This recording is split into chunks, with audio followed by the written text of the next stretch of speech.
empty nest syndrome. Why, I love the empty nest syndrome.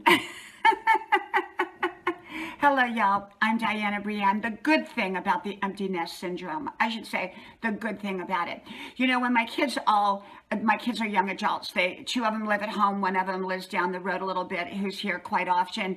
And we're a very close family. Okay, so I never really experienced the empty nest syndrome in that massive way that a lot of parents do, where their kids just completely move away and don't come back. So my kids are always probably going to be a daily part of my life, I hope.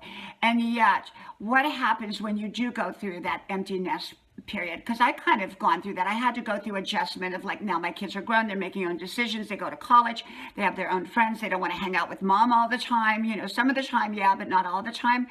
And so what do I do? That emptiness syndrome pushes us forward to begin to create our own best life. And you know, we're all individuals first before we're part of a group or part of a family or part of anybody else. And so we have to remember that. And it gives us time to focus back on who we are. Matter of fact, I cook for myself now. And if someone else comes in and they want to, something, then, I share it with them. I make plenty, of course, and we usually sit down to family dinner at night, pretty much every night. And so I'll cook something, but I often now cook what I like instead of what everybody else likes. I do keep everyone in mind though when I cook, and yet often now, instead of cooking, specific things for everybody else, I'm cooking for myself too and letting them try what I like as well. And so I begin to go places that I like instead of always choosing it about other people. My kids, like, okay, where do they want to go? And I'll, forego where I want to go. Now I have that opportunity to do the things that I love. I have the opportunity not to rush. Even going to the bathroom, like, when you go pee, when you have little kids, you're always jumping up, and sometimes before you finish peeing. Now I don't have to do that. Even when the phone rings, I don't jump up, because I usually don't answer my phone anyhow, unless I know who it is. And at my convenience, we don't always have to pick up the phone just because it rings.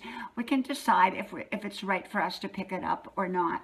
And so, yeah, the empty nest syndrome is part of the letting go process, but it's also a renewing of who we are. It's a kind of a new beginning of finding out who we are and doing things for ourselves again.